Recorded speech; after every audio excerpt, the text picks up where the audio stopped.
Over this past year, we've taken up a lot of some of the more technical aspects, I think, but I haven't gone too technical because I don't want to scare people off. But we've talked about what Daji is referring to as our spiritual anatomy. And many of us have known this historically. We call it, oh, you mean the chakras? Well, yes, plus more. So historically, we've seen the pictures of the chakras, this line going down from the top of the head and the third eye and, these centers in the heart chakra and the root chakra and all that. Babaji was a great spiritual scientist, as was his spiritual master, Lalaji. And they actually discovered and introduced that there are many, many, many, many, many, many more chakras than these, far beyond all of these. And that is just a real primer, the way we've looked at it before. And so there's spiritual, what we call points and centers throughout the body by probably an endless number, but he's taken up some of the main ones and mapped out this journey. And what we call the spiritual journey is yatra, which means journey of the soul. And by understanding this spiritual anatomy, it's something that helps us in our path, because this is an experiential path. So you won't be guessing if you're feeling anything or experiencing anything. You do experience all through this journey. And oftentimes we'll feel different things at different points. We might feel something here or something here or something here or something here. We might feel a tapping, or we might even feel a pinching, or it could be any number of things, an energy. We might feel a warmth. Here, this is the fire point. We might feel warmth here. This is the water point. Sometimes when we're meditating and we're touching on this water point, we'll actually have a vision of the ocean or a big body of water. We'll wonder, why am I seeing that? It's because it's associated with this point here. And each of these chakras are associated with elements, at least the ones in the heart region, which I've gone through before, so I'm not going to get too in-depth in that right now. But there are other points called subpoints, and each of these points, when we learn about these and we learn some of the other finer techniques that are available to us through Heartfulness, we can use these techniques to help us on a daily basis get through, overcome different aspects of things that might be we consider difficult to get over.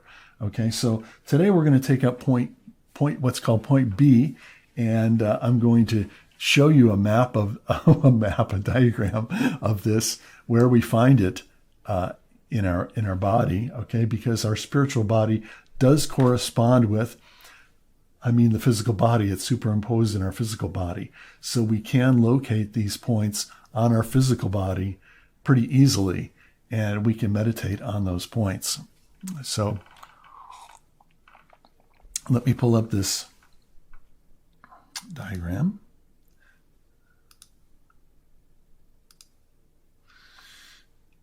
Okay. So this whole area, what you see here, points A, B, C, and D, these are these subpoints. And right in between point A and point B, right directly below the left nipple actually, is what we call point 1, and that is a main chakra. And these are like a little subsystem around this chakra. You can almost think of it like a constellation in a way. And energy flows through all of these points. But it's interesting that at point B, the divine energy, which starts at the storehouse or the center and comes down through our body, at point B, this energy flows out into this world. And so I'm going to read a couple things, and we'll get a little bit more feel for this.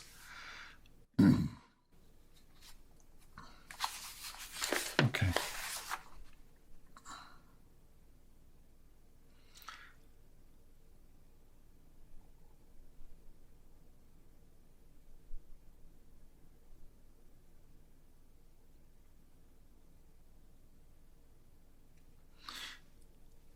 All right.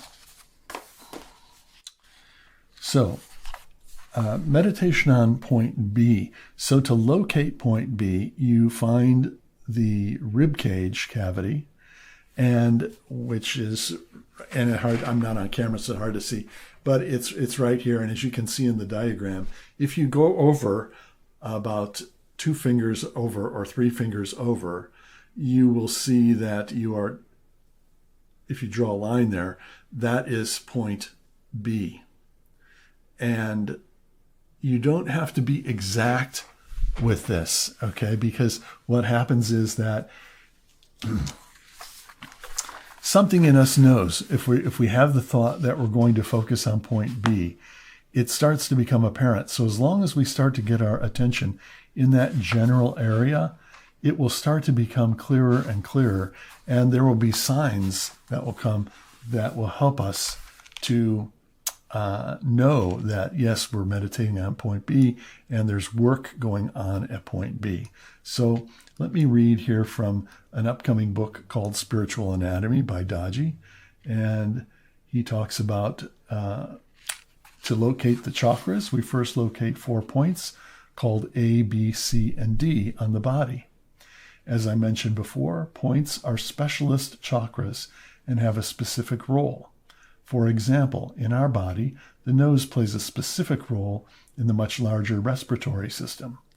Like that, points have a specific and crucial role in our larger spiritual anatomy.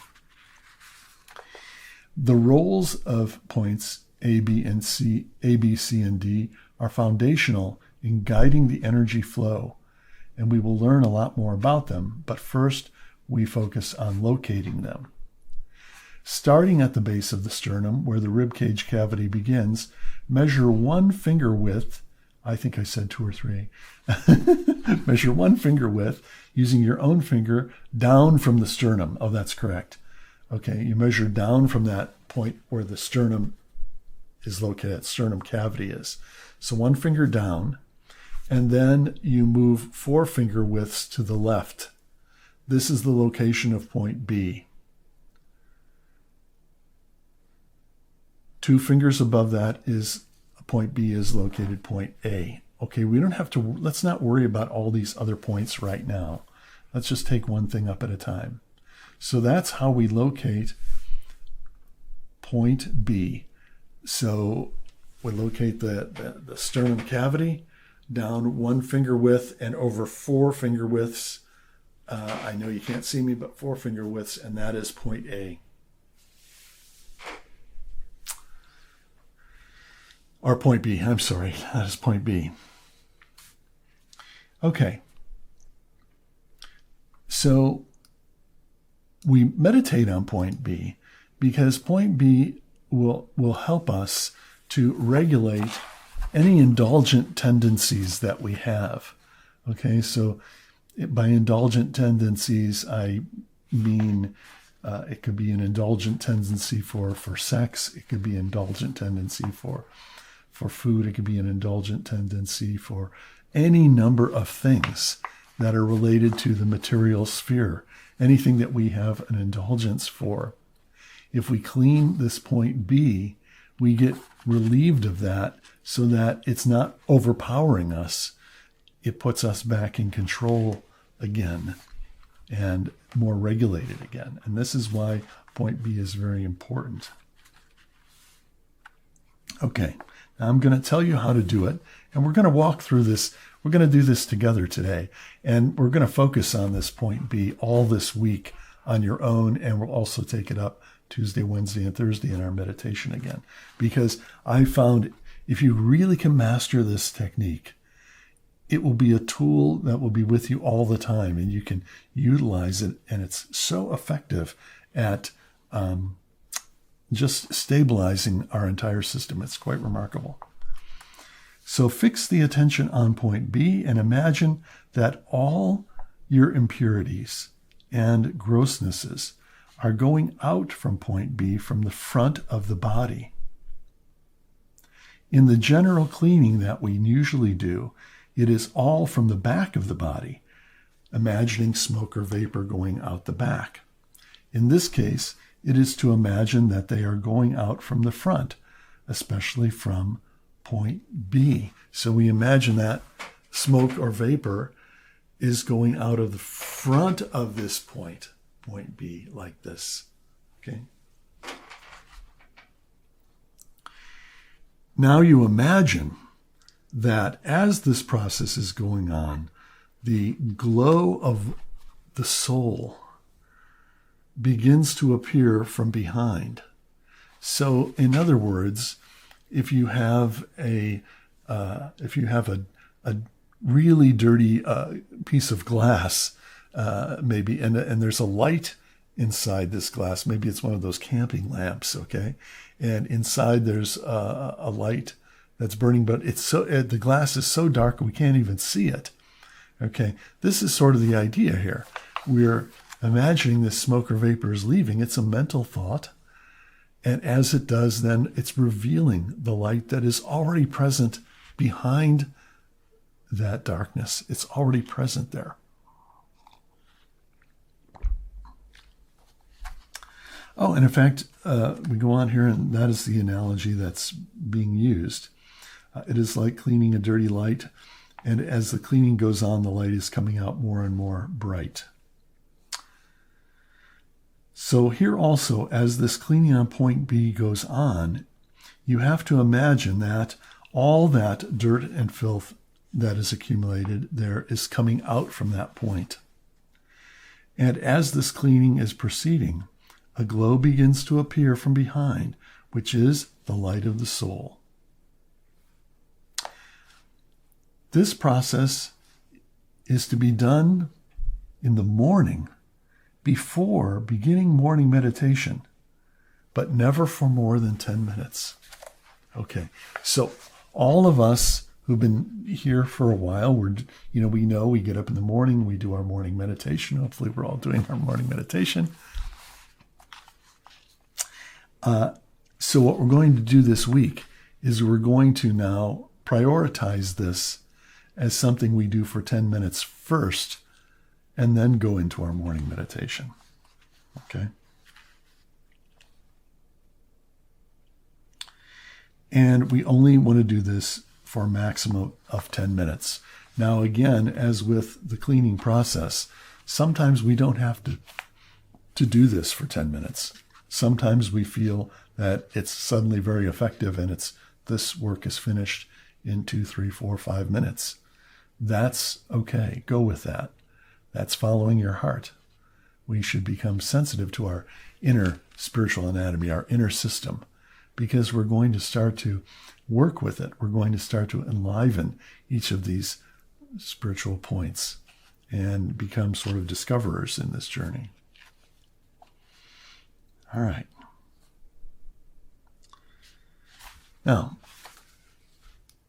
let me just see what else is said here. Okay, let me read what Daji says. So he talks about how we'll feel and how we may know that work at point B is happening. We may not always know. And at first we're going to have a lot of doubts about, is this really working? Am I really having my attention fixed on point B? Have I really found point B? I don't feel any different. All of these things are going to come to us. And we always go to doubt. We doubt that anything's happening. Just ignore that and just go ahead with confidence. Okay, because this is like, I saw some show the other day about these archaeologists in an archaeological dig in a cave, these discovering these bones that have been, there for 200,000 years, and it's a process when something has been covered up for a long time. It's a delicate process to start to uncover that and see that light within. And so we should take our time with this. So Daji says, you will become adept at identifying vibrations at these points, but it can take time, and it's essential to allow your heart to guide you. Take an interest in it, but don't push yourself too hard. It will happen naturally. Initially, learning a new skill takes effort, but eventually it becomes automatic, similar to how children learn to ride a bicycle.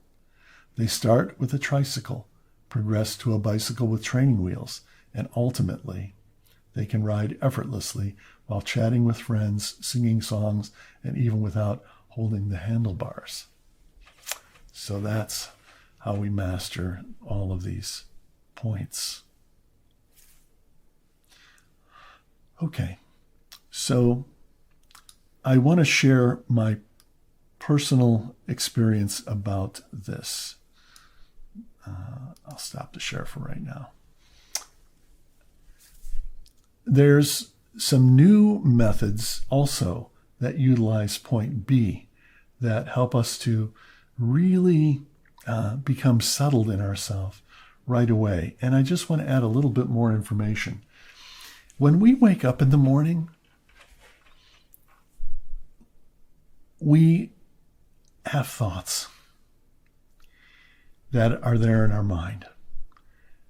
And why those specific thoughts are there is likely because something during the night has been percolating up from our subconscious mind. And sometimes when we wake up in the morning, we may have had a dream. We may have had a funny dream. Maybe we're thinking about, don't you know, that was really strange. Or maybe we had a nightmare, like, oh, wow, that was really terrifying. You know, I'm sweating. And or we just wake up and we just have, certain thoughts that are there with us. And those thoughts could be about something that happened that week or the week before, or something involving someone we know.